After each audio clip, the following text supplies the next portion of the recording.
മാറ്റങ്ങളൊന്നും സംഭവിച്ചില്ല. ടെസ്റ്റിന്റെ അവസാന ദിവസം ദക്ഷിണാഫ്രിക്കയ്ക്കെതിരെ 549 റൺസ് വിജയലക്ഷ്യം പിന്തുടർന്ന് ഗ്രൗണ്ടിലിറങ്ങിയ ഇന്ത്യ അങ്ങനെ ദക്ഷിണാഫ്രിക്കയോട് കീഴടങ്ങി. നീണ്ട 25 വർഷത്തിന് ശേഷമാണ് പ്രോട്ടീസിന്റെ ഈ ജയം. ശരിയാണ്, ഇത് സ്പോർട്സ് ആണ്. മത്സരങ്ങളാകുമ്പോൾ ജയിക്കാം, തോൽക്കാം, ഈവൻ സമനിലയിലുമാകാം. പക്ഷെ ഇന്ത്യയുടെ അതിദയനീയ തോൽവി, അത് ഏത് വിധത്തിലാണ് ഇനി ന്യായീകരിക്കാൻ കഴിയുക? ഇന്ത്യൻ പരിശീലകൻ ഗൗതം ഗംഭീർ മത്സരം പരാജയപ്പെട്ടതിന് ശേഷം പറഞ്ഞു വെച്ചത് ഇങ്ങനെയാണ്: എന്റെ കീഴിൽ ചാമ്പ്യൻസ് ട്രോഫിയും ഏഷ്യ കപ്പും ജയിച്ചു. തോൽവിയുടെ ഉത്തരവാദിത്തം ടീമിന്.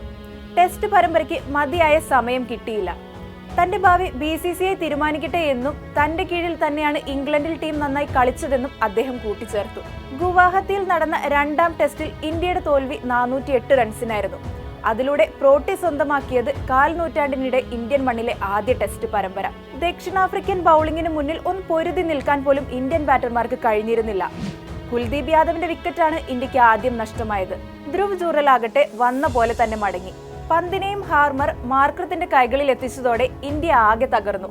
5-ന് 58 റൺസ്. ജഡേജ ഒരറ്റത്ത് ചെറുത്തു നിന്നെങ്കിലും മറുഭാഗത്ത് വിക്കറ്റുകൾ കൊഴിഞ്ഞുകൊണ്ടേയിരുന്നു. ജഡേജയുടെ ചെറുത്തുനിൽപ്പാണ് ഇന്ത്യയെ 100 കടക്കാനെങ്കിലും സഹായിച്ചത്. 4-ാം ദിനം രണ്ടാം ഇന്നിംഗ്സ് 5 വിക്കറ്റിന് 260 റൺസിൽ ഡിക്ലെയർ ചെയ്ത ഋഷഭ് പന്തിനും സംഘത്തിനും 549 റൺസിന്റെ കൂറ്റൻ ലക്ഷ്യമാണ് സന്ദർശകർ മുന്നിലേക്ക് വെച്ചത്. അപ്പോൾ തന്നെ ഇന്ത്യയുടെ കാര്യം ഏറെക്കുറെ തീരുമാനമായി. ടെസ്റ്റ് ക്രിക്കറ്റിലെ ഇന്ത്യയുടെ മോശം പ്രകടനത്തിൽ മുഖ്യ പരിശീലകൻ ഗൗതം ഗംഭീറിനെതിരെ വിമർശനം ശക്തമായി ഉയരുന്നതിനിടയിലാണ് ഈ ഒരു ടെസ്റ്റ് തോൽവിയും കൂടി. 1/4 നൂറ്റാണ്ടിന് ശേഷം സന്ദർശകർ നേടിയ ഈ ജയം അവർ ആധികാരികമായി തന്നെ പിടിച്ചെടുത്തതാണ്.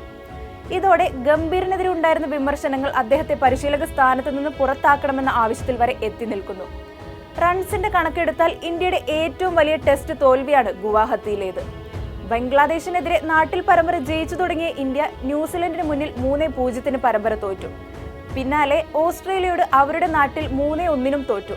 വിൻഡീസിനോട് 2-0 ടെസ്റ്റ് ജയിച്ചെങ്കിലും സ്വന്തം നാട്ടിൽ ദക്ഷിണാഫ്രിക്കയ്ക്ക് മുന്നിൽ മറ്റൊരു പരമ്പര കൂടി സമ്പൂർണ്ണമായി ഇന്ത്യ പരാജയപ്പെട്ടിരിക്കുന്നു. ഗംഭീറിന് കീഴിൽ ഇന്ത്യ കളിച്ചത് 18 ടെസ്റ്റുകൾ. അതിൽ 10-ലും ഇന്ത്യക്ക് ഫലം പരാജയം. ഇതിൽ ഇന്ത്യൻ മണ്ണിൽ നടന്ന 2 ടെസ്റ്റുകളിൽ സമ്പൂർണ്ണ തോൽവിയായിരുന്നു. ന്യൂസിലൻഡിനെതിരെയും ഇപ്പോൾ ഇതാ ദക്ഷിണാഫ്രിക്കയ്ക്കെതിരെയും. ഇന്ത്യൻ ബാറ്റിംഗ് ഓർഡറിലെ പരീക്ഷണം, അതാണ് തോൽവിക്ക് കാരണമെന്നാണ് ഗംഭീറിനെതിരെ ആരാധകർ ഉന്നയിക്കുന്ന പ്രധാന വിമർശനം.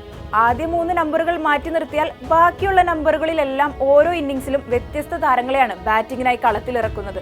3-ാം നമ്പറിൽ കരുൺ നായർ, സായി സുദർശൻ, വാഷിംഗ്ടൺ സുന്ദർ എന്നിവരെയെല്ലാം കളിപ്പിച്ചു. ഓൾറൗണ്ടർമാരെ മാറ്റി മാറ്റി പരീക്ഷിക്കുന്ന ഗംഭീറിന്റെ തന്ത്രങ്ങളും പാളുകയാണ്.